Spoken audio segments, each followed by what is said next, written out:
Hit it. What's up, everyone? It's Tyler with Seven Figure Entrepreneur. With me, as usual, I have Gabriel Ansel. Gabriel, you want to say what's up? What's going on, guys? Happy to be back. We got a podcast this time for it. It's going to be good. That's right. Good. Episode 19, actually, I just discovered before this. I can't even keep track anymore, man. Yeah. It feels like we've done more, but yeah, we haven't. No, it's true. Yeah. We got a special interview for you today. This was a cool one, actually, because I haven't really got to know this guy very well. So it's going to be pretty cool to like interview him, ask him questions, because a lot of the stuff will be things I've asked him for the first time. As always, he definitely came vetted. We know a couple people that know him pretty intimately and stuff. He said, Steve's definitely the man, definitely the guy we're talking to. Yeah. So with that said, we'd like to introduce the man, the myth, the legend, Steve Tan. What's up, man? What's going on? Hey, Tyler. Hey, Gabriel. How are you guys doing? I feel like I should like add like a clapping, over right? part, Right? Edit it in. Before we started this, actually, we were talking about our beards. Me and Gabe are still doing this beard game. And Steve's got a little bit of catching up to do. He's got a little bit of catching up there. We need something more tonic, Yeah. To be honest, man, you're not missing out on much. Like it's more of a burden. Probably beard stuff. You look good with a beard, though, man. I could see it. I can picture it. You definitely tried, though. Yeah. We can just Photoshop one onto you for this. Yeah, we should actually. And do one of those like Sharpie ones, you know what I mean? Yeah, totally. Yeah, just to see how it looks like, right? Exactly. That's funny. Just to give everyone a bit of a background, actually, we were supposed to do this interview a couple weeks ago, but a couple things came up. But Steve was awesome. He wanted to read books, so we're super excited. One of the reasons, actually, that I wanted to have Steve on here is just because so many people are hitting us up with questions regarding Shopify. And when it comes to Shopify and e-commerce, Steve and his brother have been in this game for a damn long time, Steve. So with that said, man, do you want to give a little bit of intro, tell people kind of who you are and what you do? Yeah, sure. So my name is Steve Tan. I've been selling physical products since 2006. But I mean, we didn't start off directly with our own URL, our own domain. So we started selling drop shipping, buying a little things from Alibaba, Taobao, back in 2006. Then we started reselling it on eBay, right? So eBay has been really great back then. The competition wasn't crazy at all, too much. Yeah. But once we start scaling a little bit more to about probably 50, 60,000 per month, a lot of problems start coming up, like, PayPal. We got a lot of mainly payment issues. So one of the days, suddenly one of my accounts just got shut like that. Like one of my PayPal accounts got limited. And it's like PayPal sucks like that, man. It sucks, man. I dropped out of university just to pursue like a full-time, physical products kind of career and right? So I was like, oh my God. So this guy's basically eBay or PayPal can essentially destroy a business just like that overnight, right? So it kind of got me thinking I'm not exactly running a real business. Like how could a real business be be held hostage overnight? So so I started exploring options. So the first store wasn't something fancy. It's just HTML, just about a few products. It took me quite a while, but I didn't do a lot of paid traffic back then. So it was mainly SEO because SEO was kind of easy to rank for. Ah, interesting. Yeah, so we do a lot of SEO ranking for a lot of page one, a lot of long tail keywords. You did that. Did you drive SEO traffic to your eBay listings? No, I mean, we did our own HTML. So we kind of diverted away from eBay. Oh, gotcha. Okay, cool. So we started our own HTML website, so on and so forth. But it wasn't big. It was doing probably 10, 20,000 per month just purely on SEO. Yeah. So it got into a stage whereby I felt it's nothing. It's not a super fancy business 10, 20,000 per month, right? Yeah. So, how old were you at this time, by the way? 24, 25. I was 2000. That was 2006. I started eBay, so that's 22. Yeah, 22. How old are you now, man? 33. How old? 33. 33, man. We're the same age. That's hilarious. Dude, I thought you were 24 or something. I'm you must have been 12 doing that shit. I was 24, man. You look good, man. Yeah, you're aging well, bro. Yeah. more lotion. Stay away from the beard. Yeah, so probably the beard would make me look older, right? Yeah. Anyway, so like I kind of transitioned over from eBay to like our own website 2007, but things started picking better. Like 2008, we started our own Magento site. Oh, so, nice. Yeah, so we started Magento. It's like a lot of things to do. Like you need to set up hosting.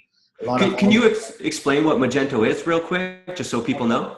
Yeah, Magento is something like Shopify, but it's self-hosted. So it's like e-commerce shopping cart self-hosted. You need to set up your own servers. You need to set up your own IPs, and set up all this technical stuff, which is like almost impossible for someone new to get into this space.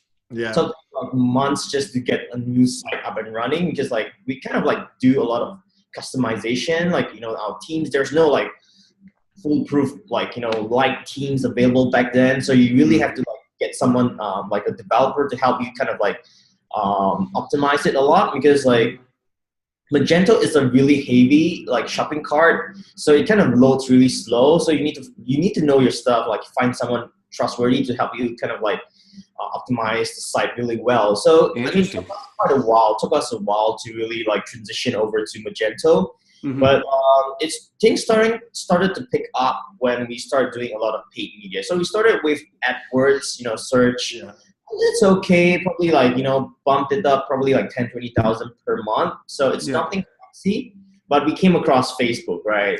So that was like end of 2008, close to 2009. Wow, you were on Facebook then? Yeah, so that was when we did the first month. We did our first 6-figure month because of Facebook. So we continued to do about like we continued to do about 6-figure spends on Facebook back in 2009. So like we're averaging about 300 to 400K per month back then, with around about 100K ad spend. Wow. So that's like before the time of like the pixel and everything. So you were just running like straight CPC traffic and there's no tracking at all. So we have to use trackings. There's no pixel. There's no whatever. The heyday. It's all the right hand columns, the small ones. Yeah. But it's surprising how well this kind of ads convert back then, because like it's so rare. Yeah. And, like spending like 6 figures back then, you're like super VIP, man. Like totally. Yeah. Access to like all the new APIs. You get access to a whole team of account managers with technical. Everything, like they're all here to like kind of like help you scale, give you insight info, like kind of like share a lot of more like technical stuff. Did you get to keep those reps? And one of the reps that is still in Facebook right now, so he has risen towards like a really high ranking one. So what friends, we're still good friends. We talk from time to time. Sometimes if I have really big problems, like with accounts being like shut down for no given reason, I'll kind of reach out to him to like kind of see if he could potentially kind of like link me to someone who's like in charge, because like I'm sure you guys know that sometimes like you don't really get too much info for why your account is being flagged, right? Yeah. That's a huge bummer. So yeah, I mean like fast forward to do you have Zuckerberg on like SMS? You can just hit him up direct? Oh, I wish I could, man. I wish I could. But I would mostly send them like hate messages, like, "Why is this traffic so bad today?"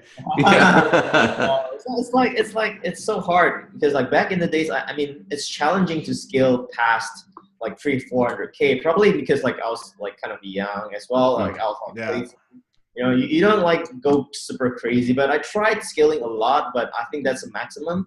I think the best one we did was about 500K, nothing beyond 500K. That's it. Yeah. That was 500K ad spend? No. I mean revenue. Nice. That's strong though. Yeah, that's the maximum revenue that we hit back in the days. But it's really hard because like there's no super accurate tracking. Everything is like third party. So you're kind of like guessing which one works, which one doesn't work. It's not 100% accurate back then. Yeah. Damn. That's crazy. So how did you get into the Shopify world then after that? So I used Shopify Plus immediately. Like that was like 2013 or 2014. So we kind of like built our own startups. I went into the the consumer electronics space. Mm-hmm. You know, so we did some Indiegogo campaign, raised 1.5 million. Yeah. You know, had a rope partner, kind of got into a lot of trouble. Wasn't able. What'd you raise money for? It's a consumer electronic startup. So it's like we did a Crayon smartwatch. So it's nice. You like compete against like Pebble and all this like nice. Apple Watch. So Apple Watch wasn't even like released back then. So it did pretty well. So we're kind of like one of the top crowdfunding campaigns back then. Like, you know, there's no 7-figure campaign. So we did it all by like marketing launch, like, you know, all this marketing, social proof and everything, right? So, and PR skills. So it did pretty well, but my partner is like a scammer. Like he kind of like planned everything in advance. Like, you know, he already like wanted to siphon money out of the company. Oh, but no. the reason like he didn't expect us to do so well on like, you know, Indiegogo. So he was probably expecting us to do like 50K, 100K. But it turned out to do like 1.5 million, right? Yeah. And out of our e-commerce stores, we did about another like 500-600K, so 2.5 million all in all, roughly 2.5 million. So like, you know, we have a lot of like good opportunities came up our way. We have like, you know, VCs from all the top VCs in Silicon Valley come up on our doors. Mm-hmm. Yeah, I mean, like, it was like a roller coaster ride to like, you know, peak, and it was a roller coaster ride back to hell. Yeah. Like, you know, people like kind of accuse me like, oh, I was taking money from the crowdfunding campaigns and buying like a Ferrari. I was splurging like luxury, but those pictures was taken back in 2008 or 2010. So the campaign was done 2013. But you know, when shit happens, all this media would just like fling you. Oh man. I feel like they want to make their own story, you know? Yeah, and all they want is traffic, and all they want is attention, right? And the more you respond, the more you retaliate to media, the more they'll grill you for it. So it was hell for me. It was hell. I lost everything. I lost all my money, all the money that I saved throughout the years. What year was this? 2014, 2013. Wow, that's crazy, man. Did you get any legal trouble for that or anything, or was it all just your partner? Yeah, of course. Like I have a lot of like, you know, death threats. Like, shit. You have to pay, but you know, all the money was spent in development. It was spent in like, you know, costs, like like all our expenses are huge because like there's so many stuff. It's not as easy as just taking something from like, you know, AliExpress and just reselling it directly on commerce, right? We have to do the app. We have to do like the cloud, the servers, the front end, the back end, the shopping carts, everything. Like it's crazy, the planning, the amount of effort that goes into a real brand building. It's so much, like it's so underrated right now in a lot of places because people just think, oh yeah, I'm building a brand, so all I need to do is like just get something and just put on something like a brand. And it doesn't work that way, man. Like look at all this Silicon Valley startups do. Like the amount of effort that goes into the product, the brand, the guidelines, you know, everything. It's so key. Like the user experience, everything is so a lot of work. So that was like 2013 all the way to end of 2014. So I took a big damage, and I wasn't like, you know, I wasn't done yet. So I thought like I still have I thought this is still a good time and good space to get into consumer electronics. Wait, was your brother involved at this time? Yeah, he was like just kind of helping part-time because he was. Gotcha. Yeah, so he'll like, you know, we launched the Curious thing, like just a few of us, like just last year a team of like 10. You know, just doing like all this marketing stuff, and it just kicked off. And the amount of orders that came in so much, it crashed my iPhone because like yeah. So the first hour, like the first day itself, we did about 100,000. There was like with almost no marketing at all. There was like it's just like pure organic, pure viral, word of mouth from Indiegogo. Wow. That's crazy. So now that you know what you know about building a consumer product again, would you do it again?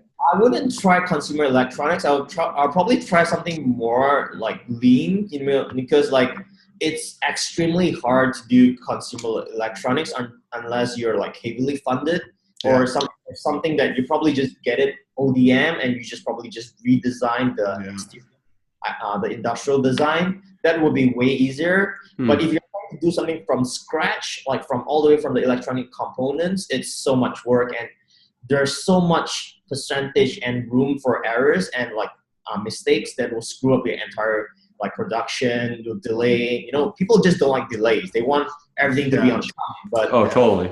Yeah, but when you're dealing startups, it's like, you know, there's so much room for errors. There's so much room for mistakes. So yeah, I mean, I don't think I would do it again for like consumer electronics from scratch, but I would definitely consider something like, you know, white label, something that OEM, just changing the industrial design. Everything is already ready, so we're just buying the technology and just rebranding it, the brand itself, and probably the industrial design. Nice. So that was in 2014. What did you kick into next? So I was too stubborn. I thought, like, you know, since I could do it once, I could do it again, right? Yeah. So another consumer electronic. It's like a tracking device, right? So it's like you attach it to like your key, your wallet. So if you lose it, you could use your app to find it, right? Yeah. So I did it. It did pretty okay, right? So it did we sold 20,000 units in 1 week. Wow. Yeah, but you know, my ambition was to do like 150,000 to 200,000 units in a month. Yeah. Wow. Like we're like, I don't think we can hit it because it's so hard, because like we're driving a lot of traffic, paid traffic. Yeah. And if we stop the traffic, you know, the sales would decline as well. So we're kind of like running tight on cash back then, even after we sold the 20,000 units, with a lot of like inventory to pay off. So I was like drained by then. So like I don't have any energy to continue like burning through all this. So like I shut off everything. So I took a 1 year break. Yeah. Nice. I took a 1 year break just to like, you know, recalibrate my mentality, like all my experience. I was kind of like in semi-depression, like, because like after like 3-4 years of like really, really crazy hustle, like barely much sleep, going through the PR crisis and all this like false accusations, it was enough. Yeah. Dude, that sounds like a nightmare, man. Yeah, dude. Yeah, it was a nightmare, man. Like I think my mom was afraid I'll commit suicide. You know, she was like, dude, she was like, take a break. You know, I think you really deserve a break. You know, just take all the holidays you need just to recover. I was like, you know, so I just took a long break just to like rethink my whole life. You know, what I'm planning to do. You know, I actually thought about changing trades into doing something else, like Forex, you know, trading, or something that I'm not good at, right? So yeah, because I kind of felt like when you drop into the bad depression mentality, you just want to, the human being will just wire you to like find something that like get rich quick scheme, right? Yeah, find something new. I kind of fell into that scheme in a while, so I kind of explored trading. So I kind of lost like another like 20,000 of my parents' money, because they just loaned me the money so that I could like, you know, recover. But so that was when one of my really, really good friends kind of like sat down with me, kind of like guided me through this really dark time. So he was telling me, why the hell are you doing all this trading when you're not good at it, right? Yeah. It could take you 10 years to become something really, like someone that's really good at trading, right? And I told him, dude, I don't have 10 years, right? I don't have 10 years to like kind of like get me back on track. So he just told me something like, why don't you just go back and do e-commerce? You have been doing that for like almost the past 10 years, right? Yeah. So I was like, ding. I was like, it gave me the wake up call. I'm like, hell yeah. What's there to lose anyway, right? There's nothing. Yeah. So I got back, I packed my bags. I moved back to Singapore back then. I was in China for like 11 years, right? Wow.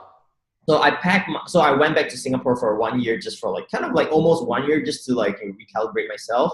And like I packed once he talked to me that night, I packed my bags. I moved back to China the next day. Jeez. Yeah, I was so determined to make this work. So I went back. I started like going through whatever, like, you know, I just want to get myself back on track. So I went through all the Amazon stuff.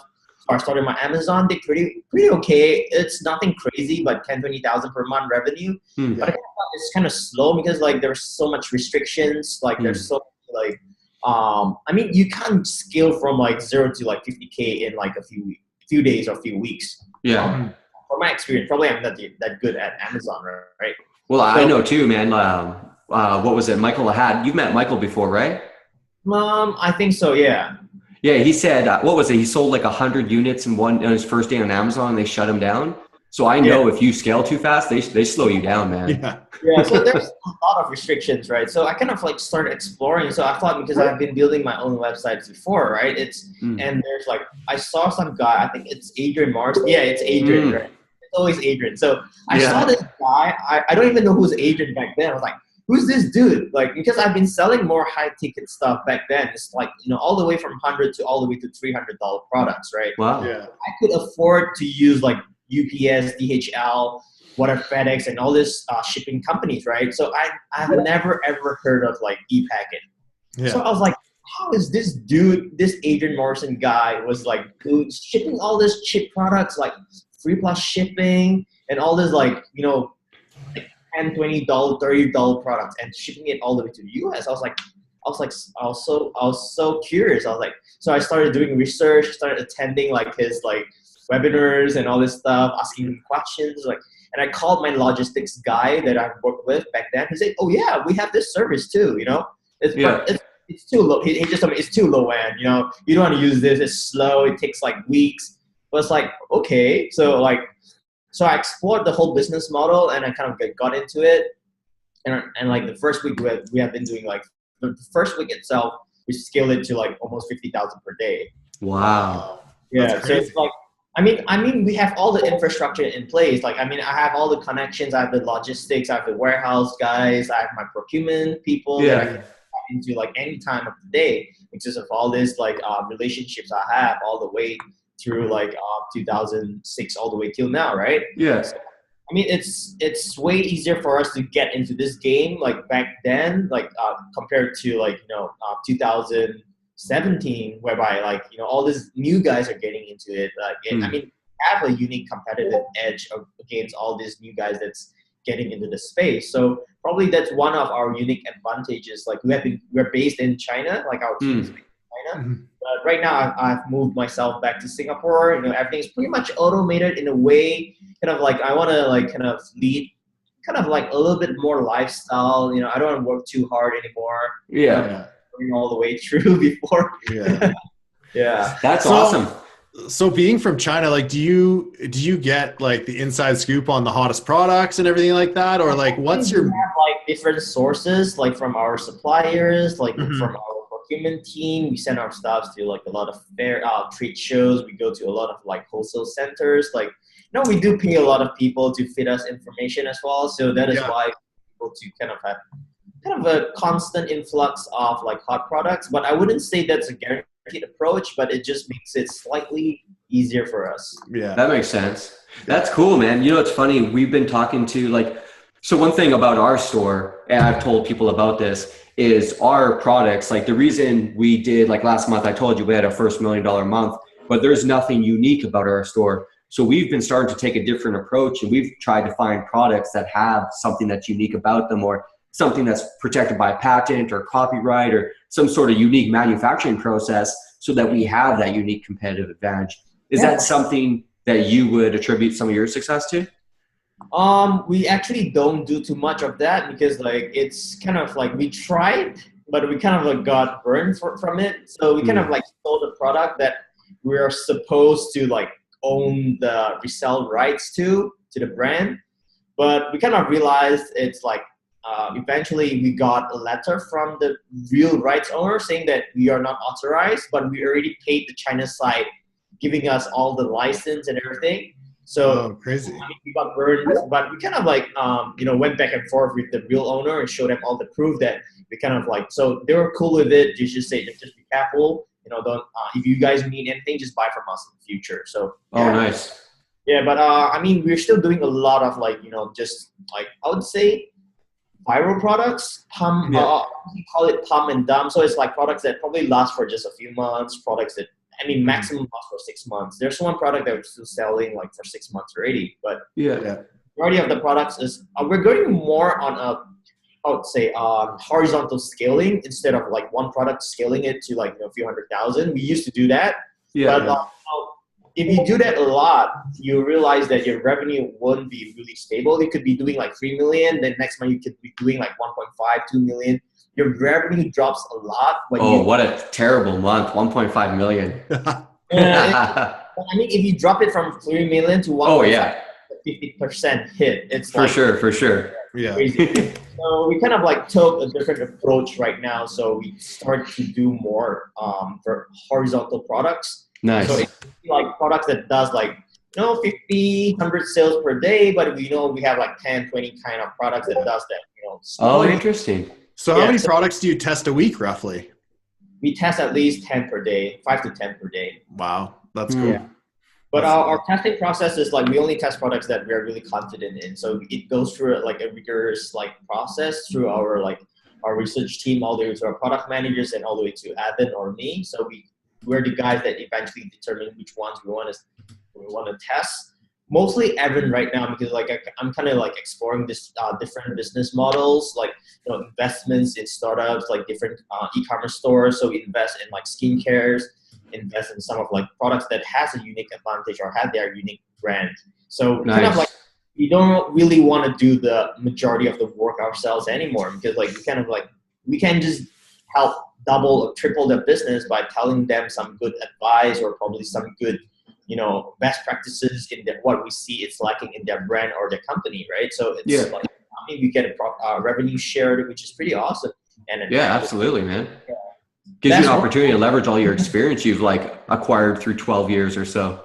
Yeah, for sure, man. I think that's like the easier way to kind of like scale a company and the easier way for us to monetize on our experience. And I mean, it's still fun, right? It's still fun to see like how you could like double the business, like pretty much like within like 2-3 weeks or like, scale the traffic. A lot of these guys have in place like a good brand, good product, but a lot of the owners are not marketing savvy people, right? So they're like kind of like stuck between like the 50K, 100K, 200K kind of like revenue. Kind of like they cannot break through it, which like from us, like if they just come to you guys or come to us, like it's easy for us to kind of like see what's the problem. Totally. Yeah. So, I mean, it's fun. I mean, I've been enjoying this process too. So we've been involved in a few brands, a few startups, so on and so forth. Yeah. What any good success stories out of some of the brands you've been starting to help out so far? Yeah. So one of them is like, I can't share because like of NDA right now, but if they do allow me to share it, I'm going to share it in my group and probably share it with you guys as well. Nice.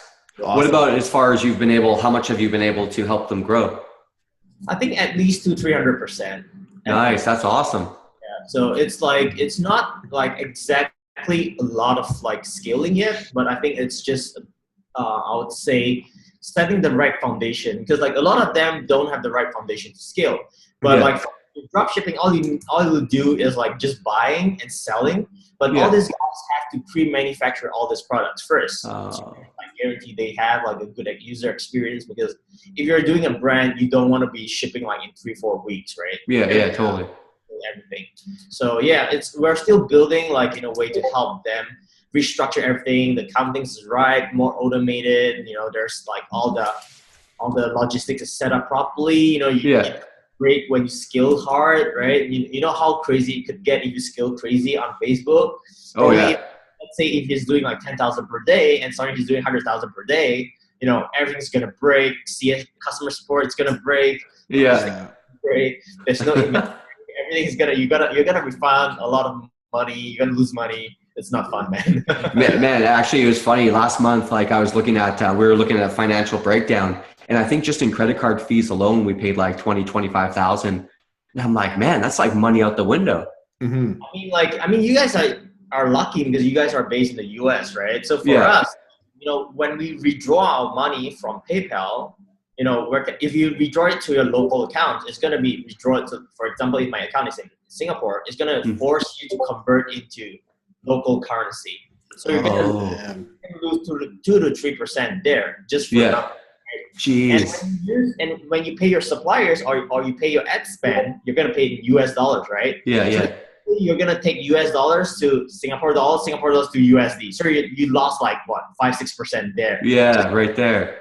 So there's a lot of ways that we use to kind of trim and save all this like fees so that like, I mean, I saved one of my friends I think at least 6 figures, like mid 6 figures of fees per year, given his volume.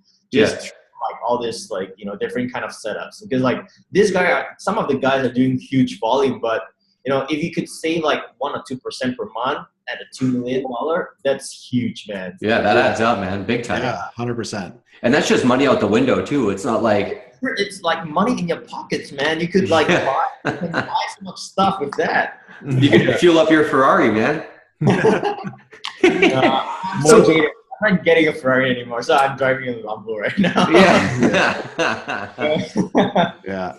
What so as far as like scaling up, so like you mentioned, it's funny that you said customer service, because we actually just had to hire 2 more customer service just because, especially with the Christmas and everything, man, people are like, you know, we have some people freaking out. Yeah. What's that? What's my product? Exactly. So the nice part, it's like just like cut and paste response, right? But as far as on the traffic side, man, and like how you run ads and how you test ads, can you go into some of that? How you go about approaching that? Which one? Sorry? How you go about like testing new ads, like on the Facebook side of things?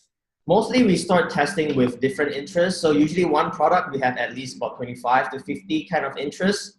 So every interest is split into one ad set. So immediately once we start testing it for a week, we could easily identify which ones are the ones that's bringing us sales and which ones are the ones that we can cut, right? So minimum we'll approach at least like, we always start with very precise targeting. So anywhere from 100,000 all the way to 1 million for initial testing. But now we do a lot of testing with lookalikes and our own custom audience of buyers, because like you have like a huge base of buyers of the different niche, because like we are a general store, but we have a lot of different products and could segment them easily by custom audiences, right? Yeah. So we target the buyers, and we'll test it with lookalikes as well, which from right now it's looking pretty good for all the lookalike testing. I mean, it works slightly better than the interest targeting. I'm not sure why, but it just works. So we're leaning towards more with like interest, just like testing small interests and also at lookalikes at the same time. That's what our new testing procedure usually is. So do you layer those together, or you do those separately?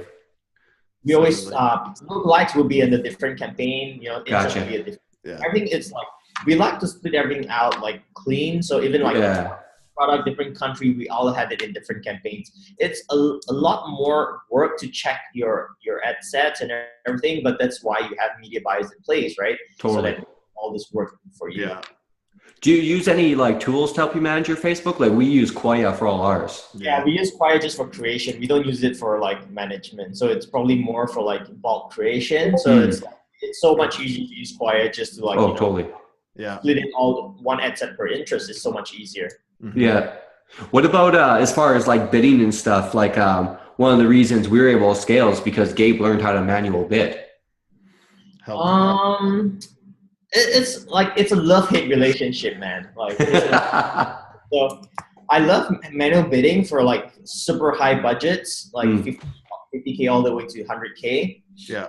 So but it's funny sometimes that like the traffic you get from manual bidding not necessarily gives you a better CPA. Which at the end of the day we want is a better CPA, right? Yeah. And like I'm not sure how many products are you guys managing or how many campaigns you guys are managing, but if you're doing everything like manual, it's a shit ton of loads of work. Right? Yeah. Also bid, you need to watch someone to check whether there's traffic, whether the bid is too low, too high, unless you're using like a software to automate it like smartly or something else. I mean, if you're doing it like the human way, it's a lot of work. So we only use it like when you're scaling like really crazy. Yeah. Like, I mean, like we have tested a lot of budgets on like auto bids. It just works as well. I mean, like even on our 360K day, I would say at least 70% is auto bid. Interesting. That's cool. Yeah. And did you find the auto bid had a better CPA on that day? That for the 360K case study, definitely manual is lower, but the traffic amount and like revenue that we got that's more is definitely manual. Definitely automatic. Yeah. So it will probably be like $5 to $6 more on CPA but like it got us significantly more traffic on AutoBid. Yeah, Gotcha. Probably because of our like ad campaign size and everything. So I'll still do manual, but probably it's like 10 to 20% of all. Gotcha. It sounds like you guys are at a bigger scale than we are, because like I'm the only guy who manages Facebook here, and like our biggest days, like we were set to spend like 55K give or take. Like it's not crazy. So we don't hit like, good, bro. 55K with a 2x our ROAS, it's 100K a day already, right? Yeah. So it's true. Man. It's good, but it sounds like you guys are at a different level over there. So yeah, which is awesome, man. Yeah. Still good, bro. I mean, like anything that's ROI for us is good. I mean, like even if we get sometimes like bad days, we get like 10% net profit. It's still good. Like even on like a high revenue day, right? It's like absolutely, man. Yeah, man. If the 360K that day was super good, we got about 40% net after all the fees. Wow. Yeah, but that was like it's hard. I mean, it's like kind of lucky in a way. Like we kind of managed to scale this product really quickly before like everyone catches it. Yeah. So, the first mover's advantage, and like once everyone starts scaling it, copying it, the net profit just goes down. Yeah, that makes sense. 20% still good anytime. Yeah. Do you have any so I know you guys kind of have the inside scoop being in China on the products and stuff like that, but do you have any recommendations for someone who's kind of like a new listener kind of getting into Shopify on just like maybe like one tip on how to pick like killer products? Probably I would say just go to Taobao, the China version of Amazon. Like there's a lot of really pretty interesting new products that's like totally unavailable in AliExpress. Could you spell that? TAOBAO. TAOBAO. Yeah, so it's like the Amazon of China, right? It's like owned by Alibaba. Yeah. So it's like there's a lot of things that's like so unique in there, because like the best sellers there. I mean, if it's a bestseller in China, right? Mm-hmm. Most likely there's a good probability it's going to do well elsewhere, right? Mm-hmm. Because like we're just, I mean, we're humans after all. It's just like That's a good tip, man. That's a really good tip. So, I mean, like you could check it out in all different marketplaces. So we go into a lot of marketplaces like Amazon, local marketplaces like Lazada.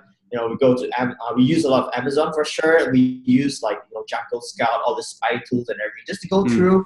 I mean, the big thing is like usually you need to really know what kind of niche you want to get into, right? You want to go before so we'll research all the top stores. We'll see what other products they are maybe selling, so that we kind of get a good idea on what's the overall trend is, right? You want to make sure before you even start your dropshipping or e-commerce entrepreneurship, you want to make sure you kind of have like a higher probability of success, right? You don't want to just, I feel like selling a teddy bear, right? No one gives a shit what you like, right? Yeah. Like the market doesn't. You sound like Adrian. Yeah. No. I mean, it's a reality of life, right? I mean, nobody thing like everyone just wants to buy something they like or wants. It's like it's a supply and demand thing, right? So if you're trying to supply something, there's no demand, you're not gonna make it. So a lot of people, when I ask them, I can't sell any products. Like, how many products have you tested? Oh, like 2. Okay.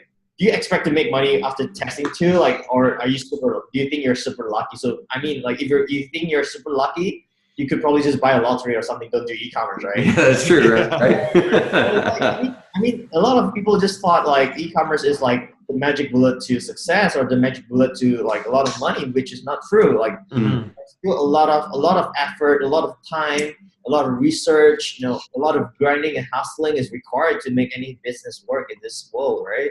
Absolutely. I agree.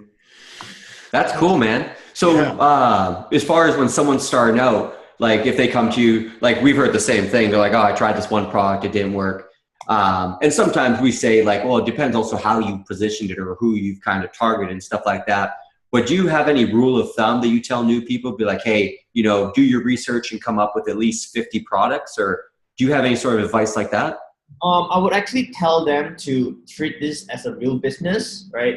So it's not like the player mentality. You just want to, I just want to test this. So treat it as a real business. So let's say if you want to start a business, like a retail business, there's a certain amount that you're comfortable with investing in this business, right? Say for example, 20,000 or 10,000 or even 5,000.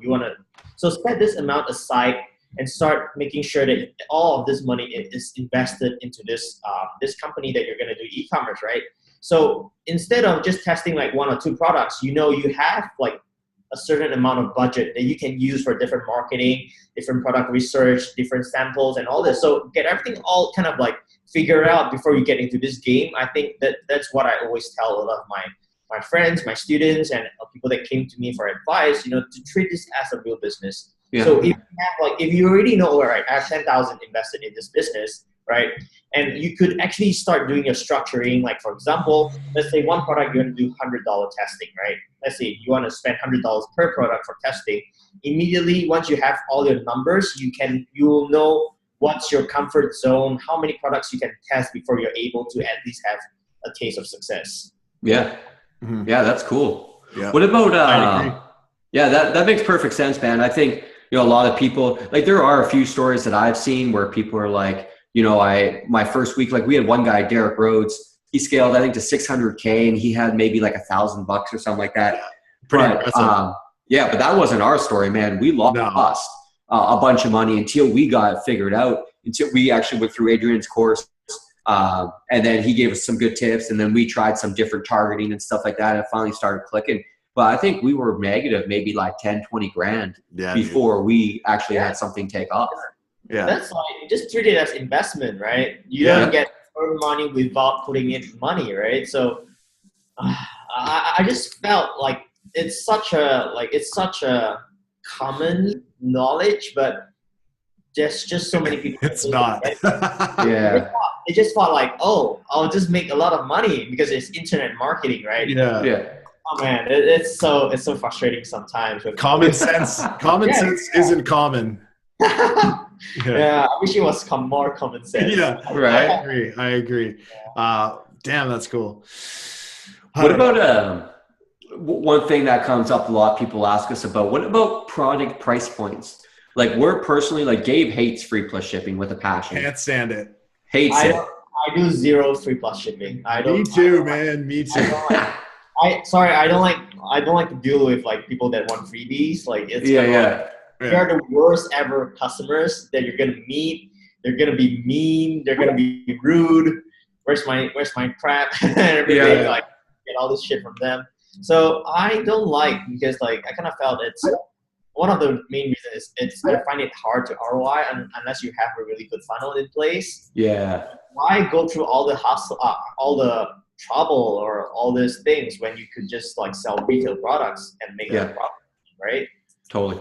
People are always so worried about their price points like being too expensive. And I'm like, it's just the perceived value, man. Like, you can make the price whatever you want as long as it's competitive enough, and you're also showing the value there. So yeah, it's hilarious how so many people get hung up on that. They're like, oh, well, I found this on Amazon for this price. And I'm like, I'm sure you did. When I see it on Amazon, I was like, dude, I don't care if I'm selling on Amazon. It's all about how you bundle it, how you do your brand, how exactly what you mentioned. The perceived value is people focus on the wrong things too much. They focus on like all the things that are like that could hold them back and not what they can do. I'll tell you guys a funny thing, right? So I just finished a workshop in Singapore this weekend. Yeah. Right. So it's about 150 people. Yeah. So like this guy. So there's one student. Like, she's really cute. Like, she said like, so how do I go change? Like, do I have to worry like, about my color of my add to cart? How do I get all this change? I was like, guys, like I'm so glad you guys set up all your stores and everything, and like she's good in the way she's thinking forward, but I told them like, you guys are focusing on the wrong things right now. So like, you guys have to kind of focus on like making money first. I mean, those are all the designer stuff. Like, she's also saying like, oh, I don't think my logo is super nice. Like I said, we could get all of that fixed once you start like some money, right? So I think a lot of times, a lot of beginners would overthink and complicate things.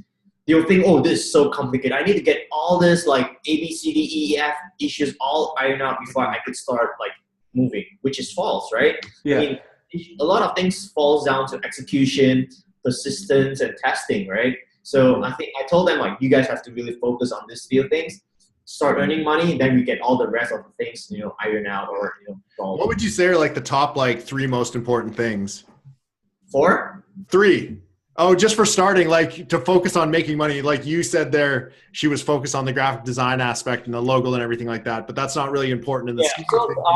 So I would say definitely testing would be one main critical one, your research and your media buy. Yeah, I think definitely the top 3, main ones, like for all dropshipping business. If you can't drive traffic, I mean, you can have the best product, right?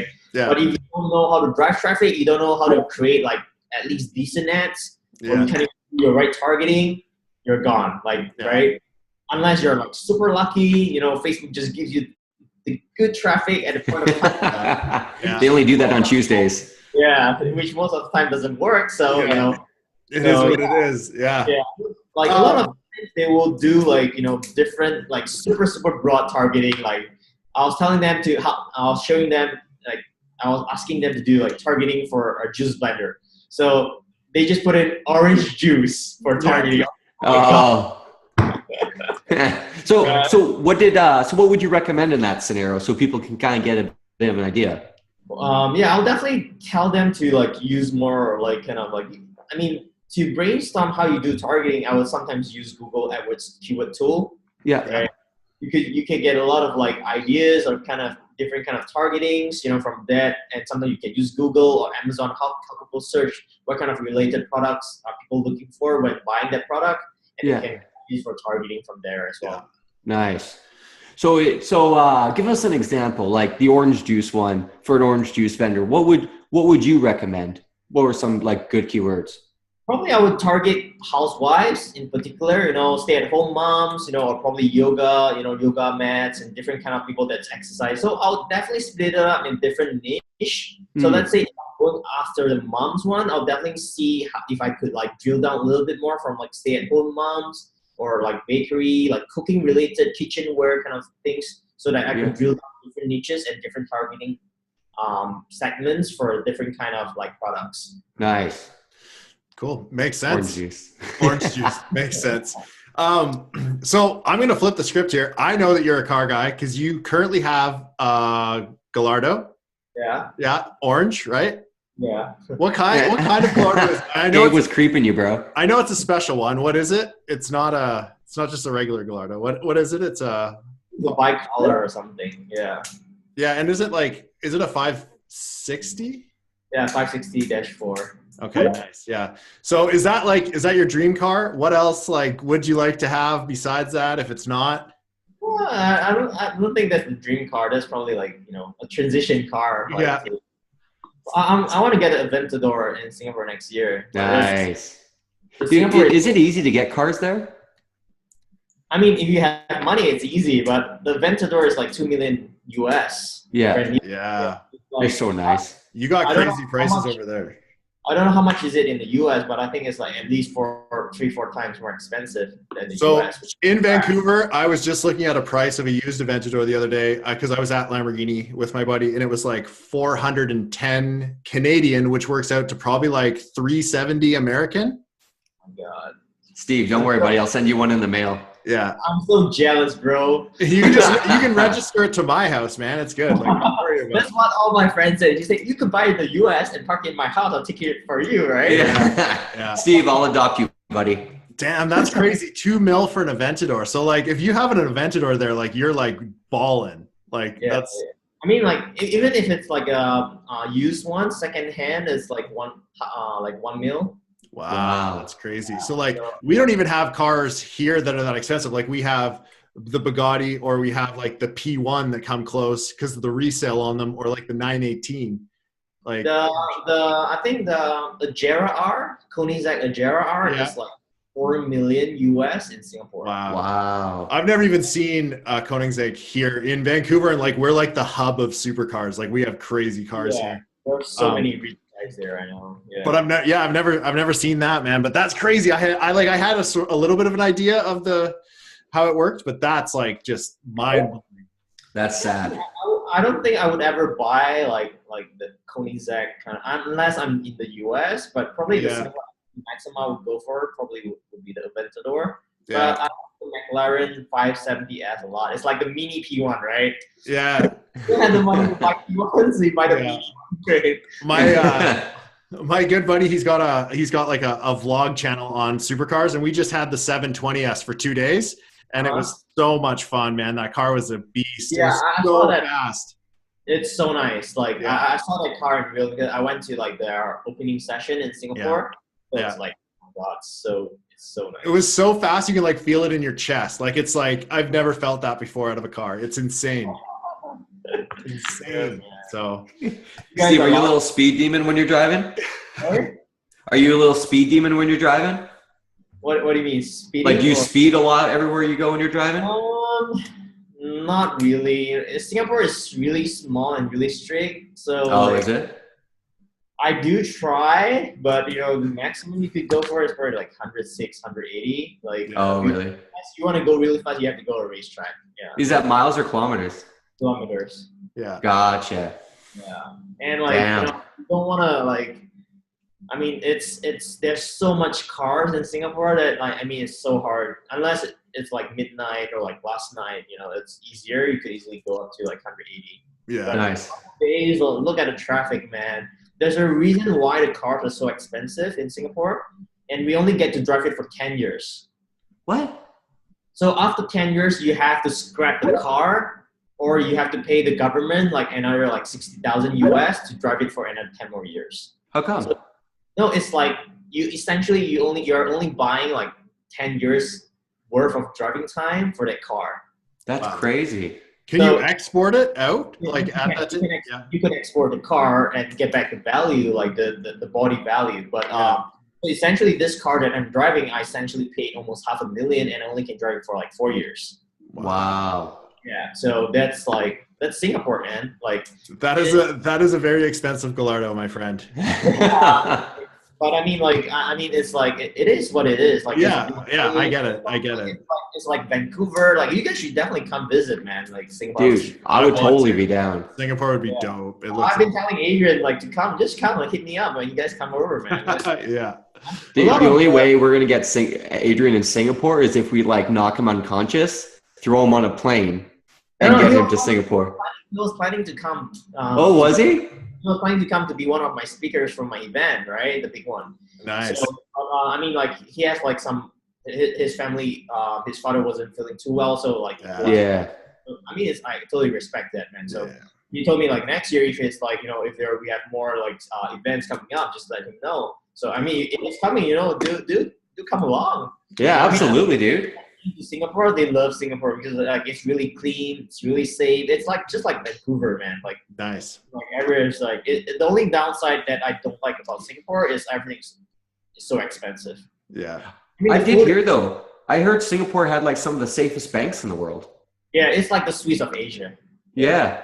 Yeah. So it's like the only downside is it's expensive. The cars are crazy. The houses are crazy. It's more expensive than Vancouver for sure. Wow. I don't get it. That's crazy, man. Steve would be like driving around Vancouver looking at everying like it's a bargain. He'd be driving. That is why I want to move to Vancouver, man. You get like the Atlantic air, like so cool. Like Singapore is really hot though. It's like average is 27, 28 degrees. Yeah. Oh wow. It doesn't. It's like it gets that hot for like 2 months here, and then that's it. That's the end of it. You guys are so lucky, man. I can't wait. Bro, come on over. There's a penthouse waiting. It'll cost you penny on the dollar compared to that's right. It's expensive. I have to earn more money before I migrate there, bro. But think about all the money you'll save on supercars. You could be driving a brand new Ferrari, and it would cost you like as much as your current car. Really, the car will pretty much be free with all the money you'll save. Yeah, it's a win-win. So. I'll definitely consider that, bro. Awesome. Well, we're just about at an hour here, so we will wrap this up. I really appreciate you coming, man. Do you have any questions, Tyler? Yeah, man. We always like to try to get a little takeaway, and I know we've kind of touched on this, But if, you know, someone just getting into e-commerce, if you could give them like one tip and only one tip, and I know you said treat your business like a business, but is there anything else you'd want to add to give that one tip to people? Definitely patience. Patience. I would definitely say patience. Just too many people are just too anxious to make money, whereby this is business and not like a game in a way.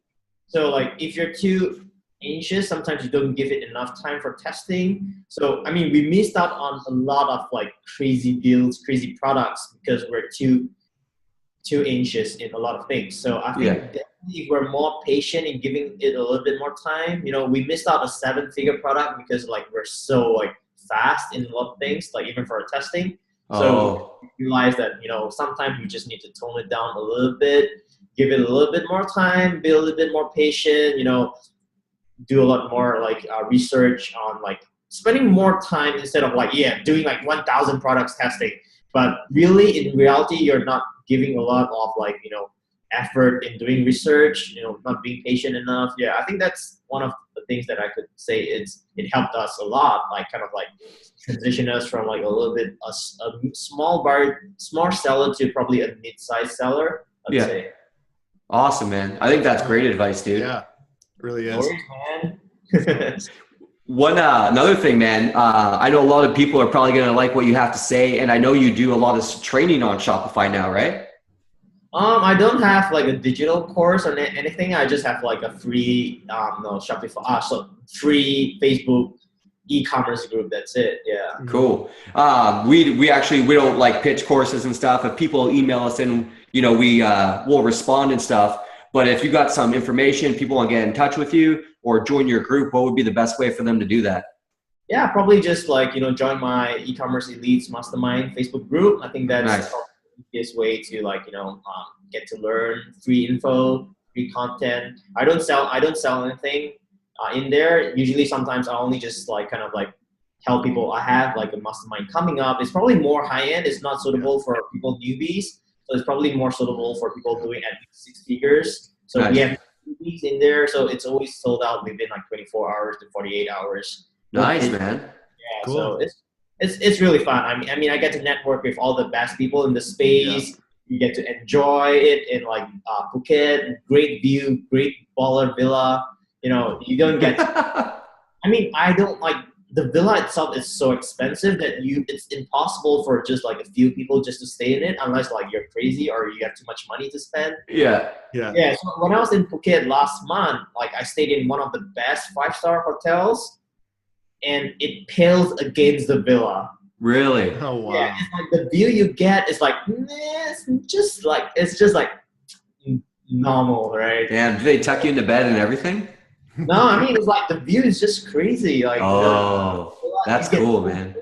Yourself. So I mean, like it's a lot of fun. So we do this like a few times. I mean, the upcoming one is already sold out. We're gonna do it just like next month in January. Nice. So it's gonna be a lot of fun. Yeah. Yeah, that's cool, man. That's super awesome. Cool. It's cool you're giving back and helping people out because you obviously like have a ton of experience, man, and lots to share. So that's wicked, man. Yeah, I just hope like, you know, I mean, like just one tip can save people 6 figures. That's good. Like, and I get free meals all the time. There's one guy that like one of my friends like said he's gonna pay for like 1 year of my meals because like I save him so much money, right? That's awesome. It's a good spot. Like, you know, it's good, you know. That year Steve puts on 100 pounds. You're gonna look like me next podcast we do. You're gonna look like 10 years older. Probably need to hit the gym a little bit more. Yeah. So I'll include that link in our description here for your group also, so people can find it easily. And that's pretty much. Probably send them to stevetan.com. It's redirected to the Facebook group. It's probably easier. Perfect. Oh, that's easy. Super easy. Awesome. Cool. Thanks. Awesome, dude. Well, thank you so much for the time, man. I know we had a couple rebookings, but I think it was totally worth it, man. And it was cool to get you better, man. I never heard your backstory or anything because each time we met, it was like at, you know, the Mastermind thing in New York. Yeah. And then there's another time, so there's so much going on. So thanks for taking the time today, man. We appreciate it. I appreciate it, man. I was coming in here blind, so like I didn't know anything. I just knew that you were the dude who knew how to do e-com stuff that drove the orange Lamborghini. look forward to seeing you guys in Singapore, man. Yeah. Maybe look forward to seeing you in the US one day soon. Yeah, for sure, man. See you guys soon, then. All right. Absolutely. All right, Awesome. see you guys. See ya. Bye. Thanks, Steve. No worries. Bye.